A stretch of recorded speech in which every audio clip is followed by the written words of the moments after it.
구독, 좋아요 눌러주세요. 자, 그 다음에 7번. 가는 유아들이 동화를 개작하는 상황이고 나는 유아들이 개작한 동화다. 물음에 답하시오. 가에서 교사는 언어 경험 접근법을 적용하고자 한다. 그럼 어떻게 수업을 진행하겠다는 거예요? 경험을 이야기하도록 하고 그 이야기를 글로 써주고 그 글을 다시 읽도록 하겠다. 자, 기억에 적합한 발문을 쓰시오 라고 되어 있습니다. 한번 볼까요? 자, 중약 아랫부분부터 한번 읽어보겠습니다. 다 읽어야 되겠네. 자, 보겠습니다. 유아들이 요술 호박 이야기를 새롭게 만들어 볼까? 어떤 말로 시작하는 것이 좋겠니? 자, 지금 이야기 짓기를 하는 거죠. 어떤 말로 시작하는 것이 좋겠니? 유아들이 요술 호박처럼 옛날 어느 숲속에 못생긴 호박이 이렇게 시작해요 라고 했더니 선생님이 그 이야기를 화이트보드에 적어줍니다. 말을 이야기로 적었고 옛날 호박은 무엇을 하고 있었을까? 울고 있었어요. 나는 왜 이렇게 못생긴 거야? 자, 호박은 행복하게 잠이 들었고 이야기를 쓰던 펜을 내려놓으며 더 하고 싶은 이야기가 있니? 이제 됐어요 라고 했습니다. 언어 경험 접근법에서 이야기하도록 했고 그것을 글로 옮겨줬고 그럼 기억에 무슨 말을 해야 되겠느냐 라고 물어보고 있죠. 무슨 말을 해야 될까요? 함께 읽어보자 라고 하는 얘기가 들어가야 되겠죠. 무엇을? 그렇죠. 우리가 지은, 우리가 쓴, 우리가 만든 이야기를 함께 읽어볼까? 읽어보자와 같은 내용으로 발문을 쓰면 되겠죠. 또는 화이트보드에 적혀있는 이야기를 함께 읽어볼까? 라고 해도 되고 어쨌든 뭐라고 얘기해야 돼요? 읽어보자고 얘기를 해야 해요. 자, 그 다음에 나의 니은에 해당하는 그림책의 문학적 요소를 모두 쓰고 라고 되어 있습니다. 나의 니은을 봤더니 이렇게 되어 있습니다. 옛날 어느 숲속에 라고 되어 있죠. 문학적 요소 중에 뭐가 나타났습니까? 배경이 나타났고 못생긴 호박이 울고 있었어요 라고 합니다. 못생긴 호박은 주인공 또는 등장인물이라고 쓰시면 되겠죠. 자, 그리고 처음에 문제 낼 때는 이렇게 생각을 하고 문제를 냈는데 질문이 들어왔어요. 요거 문체는 안 되겠습니까? 또는 시점은 안 되겠습니까? 왜냐면 모두 쓰라고 했으니까 문체는 어떤 문체라고 볼 수 있습니까? 문어체라고도 볼 수 있거든요. 왜냐하면 울고 있었어요. 구어체, 말하는 것처럼 얘기하는 구어체라고 볼 수 있고 3인칭 시점이라고 볼 수도 있습니다. 옛날에 어느 숲속에 못생긴 호박이 울고 있었어요. 나도 아니고 너도 아니고 제3자의 입장에서 이야기를 만드는 3인칭 시점이라고도 볼 수 있어서 혹시라도 나는 배경이랑 주인공 빼고 문체랑 시점도 썼어요 하시는 분들은 뭐 틀렸다고 보기는 어렵습니다. 그래서 이 부분을 추가로 설명을 해드립니다. 자, 요거 만약 문어체로 만들려면 어떻게 해야 돼요? 옛날 어느 숲속에 못생긴 호박이 울고 있었습니다 라고 해야 되겠죠. 이야기 문법 구성 요소 중 목표에 해당하는 문장을 찾아 쓰시오. 이야기 문법의 구성 요소 우리가 좀 이렇게 정리를 할 수 있죠. 먼저 주인공, 그 다음에 배경, 그 다음에 문제의 소개. 그래서 요 가로에 있는 걸로 외우셔도 되고요. 아니면 가로 바깥에 있는 걸로 외우셔도 돼요. 그래서 주인공, 배경, 그 다음에 행동하고 사건. 뭔가 사건이 일어나야죠. 그리고 그것의 사건을 어떻게 해결할 것인가 라고 하는 목표를 세워야죠. 그 다음에 목표 해결 과정을 시도하죠. 목표를 달성하기 위해서 다양한 시도를 합니다. 그래서 사건이 발생하고 그 다음에 그 사건을 해결하기 위한 목표를 세우고 그 다음에는 목표에 달성하기 위한 시도를 여러 가지로 하겠죠. 그 다음에 결과적으로는 해결을 하고 그 다음에 해결한 후에 결과, 그죠? 반응. 요 순서대로 이야기 문법 요소를 생각할 수 있죠. 대체적으로 주인공과 배경을 설명하고 난 다음에는 뭐가 등장하더라? 해결해야 될 사건이 등장하더라. 그럼 그 사건을 해결하기 위한 목표를 세우고 목표를 달성하기 위한 다양한 시도를 하고 문제를 해결하고 해결에 대한 결과, 반응. 요 순서대로 이야기 문법이 구성이 되더라 라고 제안을 한 거죠. 그럼 이제 우리 지문을 보면서 한번 훑어볼까요? 옛날에 어느 숲속에 라고 하는 것이 배경이 될 것이고 못생긴 호박이 얘가 주인공이 되겠죠. 그 다음에 울고 있었어요. 나는 왜 이렇게 못생긴 거야? 아무도 나를 좋아하지 않아. 문제가 소개되는 거죠. 지금 아무도 나를 좋아하지 않는 것이 문제야. 그럼 이걸 해결하기 위한 목표를 세워야 되겠어요. 그래서 라는 소리를 듣고 생지마법사가 나타났어요. 왜 울고 있니? 모두가 좋아하는 멋진 호박이 되고 싶어요. 이게 목표가 되겠죠. 자, 그 목표가 생겼어요. 그럼 이 목표를 해결하기 위한 시도를 다양하게 하겠죠. 생지 마법사는 호박을 비행기로 변신시켰어요. 호박은 멋진 날개를 위아래로 흔들며 하늘을 날았어요. 자, 이게 다 뭐예요? 멋진 호박이 되기 위한 시도가 되겠죠. 비행기처럼 내가 막 날면은 내가 멋진 호박이 될 수 있을 거야. 모두가 좋아하는.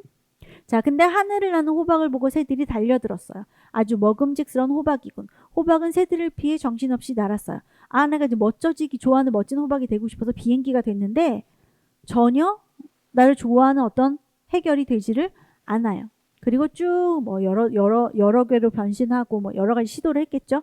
힘든 여행을 마친 호박은 긴 잠에 빠졌어요. 하루 이틀 호박은 점점 더 크고 아름다운 주황빛 몸을 가지게 되었고 잠에서 깬 호박은 자신의 모습이 아주 마음에 들었어요. 해결이 돼버렸어요. 멋진 호박이 되고 싶었는데 내가 보기에 내가 너무 멋져.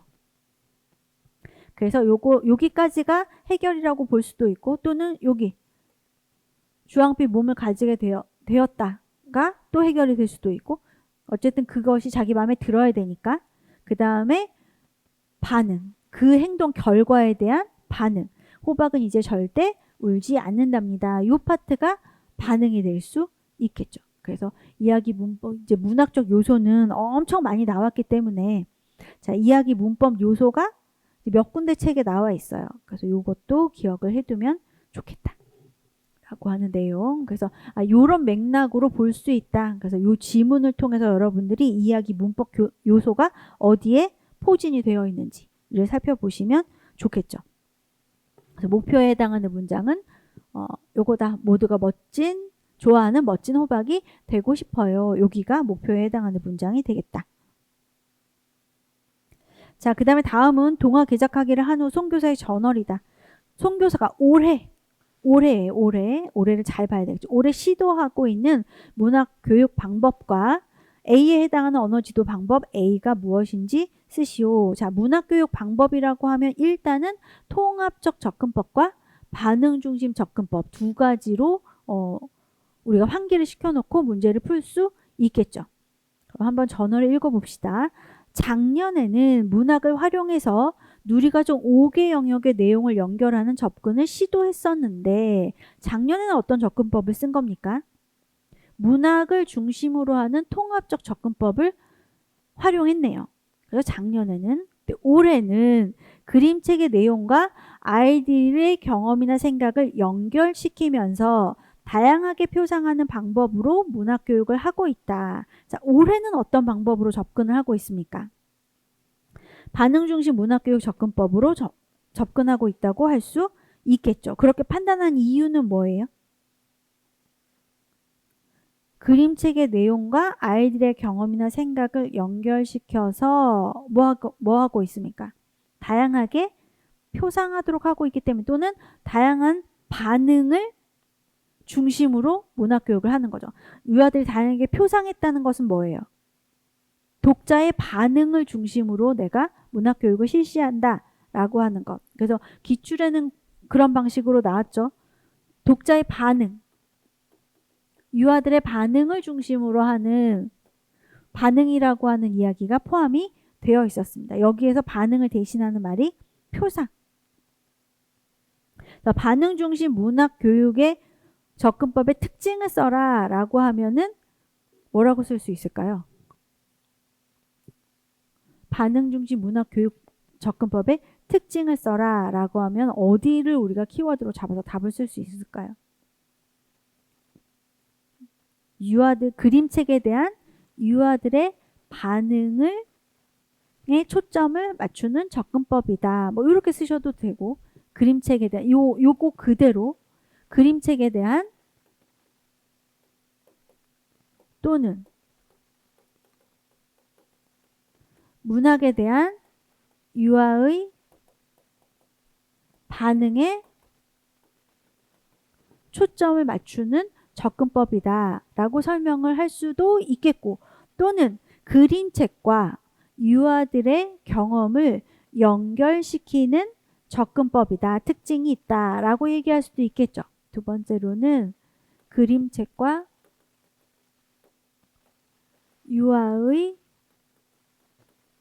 경험을 연결시켜서 조금 더 연결해 볼게요.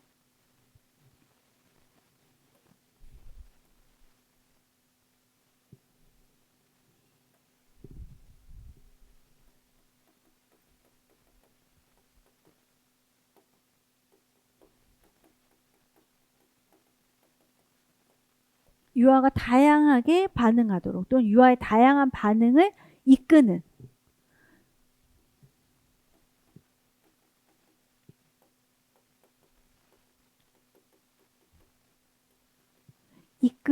또는 촉진하는 그런 특징을 가지고 있다. 교사 입장에서 얘기한다면 유아가 그림책과 유아의 경험을 연결시켜서 유아의 다양한 반응을 이끄는, 또는 유아의 다양한 반응에 초점을 맞추는 그런 특징을 가지고 있다라고 설명할 수도 있겠죠. 이제 반응 중심 문학 교육을 직접적으로 이렇게 물어보지는 않을 것 같으니까. 특징이 뭐야? 라고 하면 그림책에 대한 유아의 반응에 초점을 맞추는 거야. 또는 그림책과 유아의 경험을 연결시켜서 유아가 다양하게 반응하도록 하는 거야. 하는 특징을 가지고 있어. 라고 설명을 해볼 수 있겠습니다.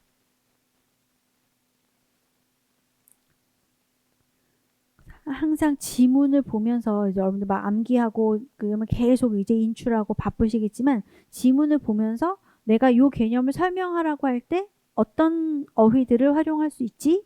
이런 것들도 좀 살펴보는 그런 방식으로 공부를 하시면 더 좋을 것 같아요. 자, 그 다음에 A에 해당하는 언어지도 방법을 쓰라고 했으니 4개 중에 하나를 선택해 봅니다. 일단 환기를 시켜봅니다. 아이들과 함께 이야기에서 재미있는 문장을 골라서 단어 카드를 만들고, 이야기에서 문장으로, 문장에서 단어 카드로 만들고 수수께끼 놀이를 했더니 많은 아이들이 흥미를 가지고 참여했다.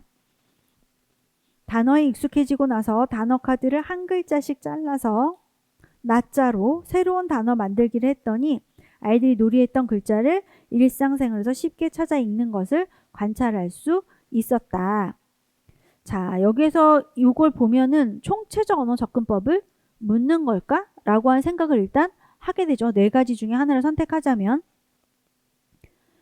자, 아이들의 언어 지도를 위해서 이러한 총체적인 접근법을 많이 활용해 봐야 되겠다 해서 우리는 뭘 버립니까? 총체적인 접근법을 버립니다. 그 다음에 이러한 총체적인 접근법이라고 했으니까 총체적인 접근법의 범주 안에서 뭐합니까?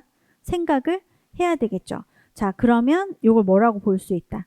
하향식 접근법이라고 볼 수 있겠죠. 그래서 아까 그 균형적 접근법을 설명할 때도 말씀을 드렸지만, 이 균형적 접근법, 상향식 접근법과 하향식 접근법에서 요 상향식 접근법은 구체적으로 낮자의 형태, 그렇죠? 철자의 형태 또는 철자법을 정확하게 익히고 난 다음에 어디로 가는 거예요? 단어로 가는 거예요. 그래서 정확한 낮자를 익히고 나서, 우리나라로 치면 음소와 음절을 익히고 난 다음에 단계적으로 그 음소와 음절을 결합해서 만든 단어로 이동하는 거죠. 요거 학습이 끝나면 그 다음에 단계적으로 그 다음 단계인 단어 학습에 들어가는데, 이 단어 학습에서도 뭐가 중요합니까? 정확한 철자법이 중요합니다. 우리가 옛날에, 여러분들도 요즘에 초등학교에서 받아쓰기 하나요? 받아쓰기 했던 것처럼, 그렇죠? 우리는 그 단어의 의미가 중요하지 않아. 뭐가 중요했어요? 철자법이 중요했어요. 닭을 쓸 수 있냐 없냐, 옮기다를 쓸 수 있냐 없냐, 옮기다의 의미가 뭔지는 중요하지 않아. 옮기다를 정확하게 쓸 수 있냐 없느냐가 중요했죠. 그게 상향식 접근법인 거예요. 발음 중심 접근법에 해당하는 상향식 접근법. 자, 하향식 접근법은 이야기에서부터 출발하죠. 이야기에서 출발한다는 것은 뭐가 있는 거예요? 스토리가 있는 거예요. 스토리. 그렇죠? 뭔가 거기에 뭐가 담겨 있는 거예요? 의미가 담겨 있는 것에서부터 출발을 한다는 거죠. 그래서 여기서 이야기에서 출발한다는 것은 곧 무엇을 의미하냐면 의미가 있는 것에서부터 출발한다는 것을 의미해요. 자, 그래서 그 의미를 파악한 다음에 또 낱개의 의미를 가지고 있는 문장을 익히고, 그 다음에 그 문장에서 또 의미를 가지고 있는 단어를 익히고, 그 다음에 가서 단어를 구성하고 있는 낱자를 경험하게 하는, 그게 이제 하향식 접근법에 해당합니다. 그래서 이렇게 어퍼치나 매치나 상향식 접근법은 뭐가 중요하고, 정확한 철자가 중요하고, 그 다음에 하향식 접근법은 의미가 중요하다. 그래서 의미를 만들 수 있는 낱자가 중요하지, 정확한 낱자를 익히는 것에 초점을 두는 것은 아니다. 이 단어의 의미를 만들기 위해서는 어떤 낱자들이 조합이 되어야 되는지가에 초점을 맞추는 거예요. 뭐니 해도 뭐다? 의미고, 뭐니 해도 정확한 철자법이다 라고 하는 거, 그걸 생각하시면 좋을 것 같습니다. 교실 속 아이들